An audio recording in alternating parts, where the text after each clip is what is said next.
Oi, eu sou o Gabriel e eu quero te fazer uma pergunta. Você é livre? Ou melhor, você acha que é livre? Gálatas 5:1 vai dizer assim pra gente: portanto, permaneçam firmes nessa liberdade, pois Cristo verdadeiramente os libertou. Não se submetam novamente à lei da escravidão. O homem sempre esteve em busca da liberdade, em todos os aspectos da sua vida. Ele sempre esteve, ele sempre está e ele sempre estará em busca dessa liberdade. Isso pode ser uma liberdade econômica, uma liberdade da fome, uma liberdade do desemprego, mas também uma liberdade pessoal. E aí que entra aquela frase do adolescente: quando eu fizer 18 anos, então eu vou poder fazer tudo o que eu quero. Mas será mesmo? Não! Aquela liberdade que lemos no capítulo 5 de Gálatas não se trata desse tipo de liberdade. A liberdade de fazer o que eu quero na hora que eu quero é uma liberdade diferente. É uma liberdade na qual a gente pode começar a viver de uma forma diferente. Viver em amor, tanto ao nosso próximo também quanto a Deus. Viver em senhorio a Deus. Mas se viver em liberdade é viver em amor, então do que a gente está livre, necessariamente? Bem, a gente pode falar 3 coisas principais. Primeiro, a liberdade, ela nos livra da culpa. O amor de Cristo, ele nos liberta da nossa culpa. Jesus, ele viveu uma vida de integridade. Ele viveu uma vida de perfeição. Mas ainda assim para agradar ao seu Pai. Ainda assim para que o plano pudesse ser completo. Ele se entregou à cruz. Ele se entregou à morte. E esse sangue, ele nos limpou da nossa culpa. Graças ao perdão de Cristo, hoje nós estamos libertos da culpa. Segundo ponto, o amor de Cristo nos liberta do nosso egocentrismo. Nós, como seres humanos, a gente tem o grande costume de tudo que fazemos, fazer pensando em nós mesmos. Mesmo que muitas vezes a gente não perceba isso, a gente faz as coisas pensando de que maneira aquilo vai nos beneficiar, de que maneira aquilo vai nos ajudar. E se não nos ajuda, muitas vezes a gente nem faz. E desse egocentrismo, Deus também nos liberta. Tudo aquilo que a gente faz por egoísmo é o pecado. Através do Espírito Santo de Deus, que entra em nós, a gente pode começar a viver uma experiência do não eu, ao invés de sempre eu. Ao invés de coisas sempre egoístas, ao invés de coisas sempre egocêntricas, a gente começa e pode começar a pensar também naquilo que vai além de mim. O terceiro ponto é o medo.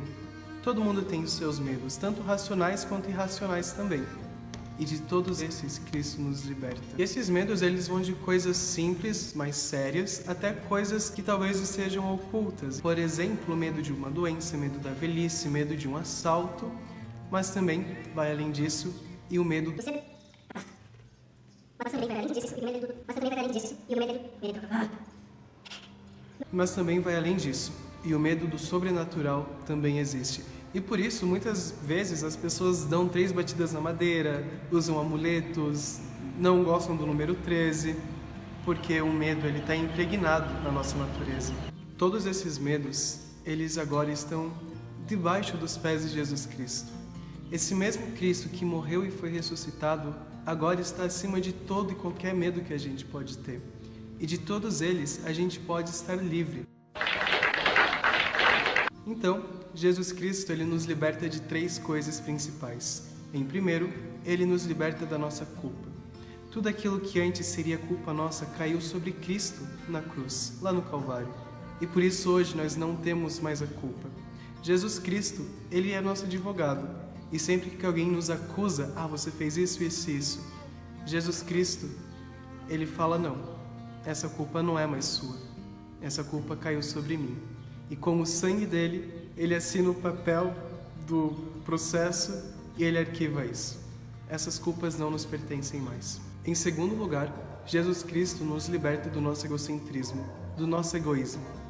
Quando a gente começa a viver uma vida com Cristo, a gente não pensa mais só em nós. A gente não pensa mais só naquilo que nos beneficia, naquilo que nos agrada, mas a gente, como eu disse antes, passa do eu para o não eu. E a gente começa a pensar também nos outros, naquilo que vai além de nós mesmos. Em terceiro lugar, Jesus Cristo nos liberta dos nossos medos. Tudo aquilo que antes nos assombrava, agora a gente pode deixar sob os pés da cruz de Cristo. E isso deve nos aliviar.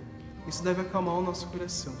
Os medos que antes nos afligiam, agora não precisam mais, porque a salvação de Cristo nos dá a certeza da eterna salvação. Levando em consideração esses 3 pontos, eu volto a te perguntar: será que você é livre?